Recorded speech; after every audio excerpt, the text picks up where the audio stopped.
The dramatic fall in the Chinese stock market last week immediately pushed down prices of almost all commodities, especially those most tied to the country, such as copper, which hit a new 6-year low. When the government stepped in to rescue stocks, engineering a rebound, prices came right back up.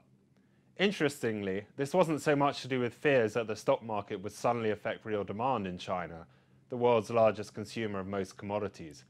Instead, what is happening is that traders within China are increasingly influencing global prices.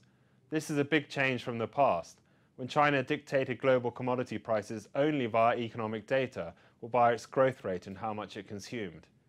What we saw last week was that as the stock market tumbled, volumes in copper future contracts in Shanghai rocketed up and doubled in the space of a few days to record levels. That was driven by funds scrambling to make equity margin calls, cover positions, or put on new bearish bets to take advantage of the turmoil.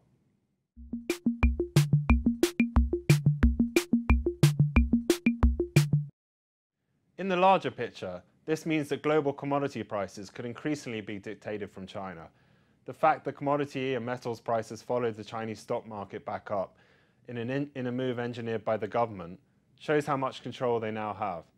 Of course, it is fair that the world's largest consumer and producer of many metals and other commodities should have a greater say in global pricing of products they mostly consume. But what we found out this week is that that has happened maybe quicker than they wanted, and perhaps not in the way they intended.